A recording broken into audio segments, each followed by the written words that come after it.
السلام علیکم ورحمۃ اللہ وبرکاتہ۔ اللہم صلی علی سیدنا محمد وآلہ وعطرتہ بیدی کل معلوم لک۔ برادران اسلام، نعت علی کے متعلق پوچھا گیا ہے کہ نعت علی کا سند کے لحاظ سے اور اس کے فوائد کیا ہے، کیا ہم اس کو پڑھ سکتے ہیں؟ بینوا بتوجہ۔ نعت علی ایک ورد ہے جو بعض گروہ صوفیہ میں اس کا ورد پایا جاتا ہے، اور میں خود بھی اس سے مستفید ہو رہا ہوں۔ مجھے خود بھی یہ سینہ بسینہ پہنچا ہے چلکاپ کے ساتھ، لیکن اس کا سند جو ہے نا، ہمیں فقہ جعفریہ میں اہل تشیع کے کتب میں پایا جاتا ہے۔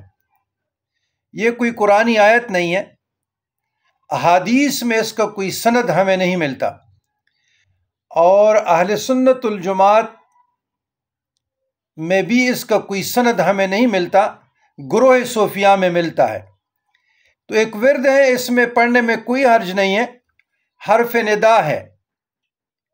نادی علی مظہر العجائب والغرائب تجد لک فی النوائب کل ہم وعم سینجلی بعظمتک یا اللہ یا اللہ وبنبوتک یا رسول اللہ صلی اللہ علیہ وسلم یا رسول اللہ صلی اللہ علیہ وسلم یا رسول اللہ صلی اللہ علیہ وسلم وبولایتک یا علی ادرکنی فی سبیل اللہ۔ تو اس میں کوئی حرج نہیں، حرف ندا ہے۔ حقیقی مدد مستقل بذات، وہ تو اللہ کے لیے رہے۔ مظہر اون الہی سمجھ کر انبیاء، اولیاء، صدیقین، شہداء سے مدد مانگنا جائز ہے۔ تو یہ حرف ندا ہے، حرف ندا استعمال کرنے میں کوئی حرج نہیں ہے، شریعت میں کوئی ممانعت نہیں ہے، لہٰذا آپ لوگ بھی پڑھ سکتے ہیں۔ مزید رہنمائی کسی کو چاہیے تو واٹس ایپ پہ آ جائیں، کریں گے۔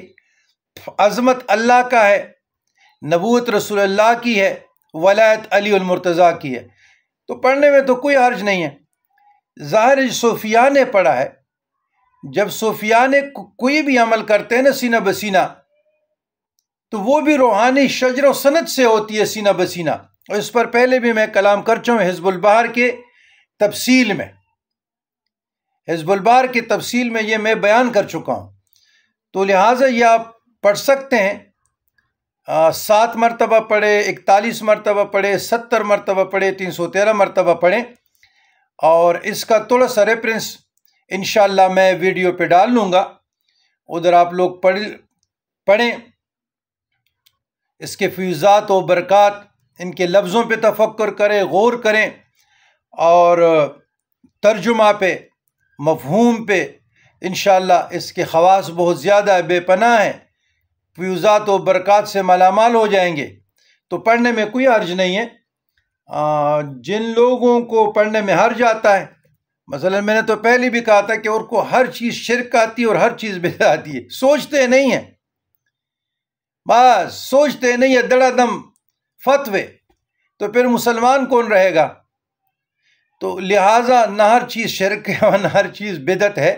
الحمدللہ مسلمان شرک اور بدعت سے صاف ہے، اور کسی کا بھی یہ عقیدہ نہیں ہے کہ میں بندوں سے مانگوں۔ تمام مسلمانوں کا عقیدہ ہے کہ یا کنعبد و ایاک نستعین، خالق کائنات اللہ دینے والا ہے، بندوں کا وسیلہ ہے، اختیار کیا جاتا ہے ذوات صالحہ، اعمال صالحہ کا، اور یہ اہل سنت الجماعت کا عقیدہ ہے۔ ربنا ظلمنا انفسنا وان لم تغفر لنا وترحمنا لنکونن من الخاسرین۔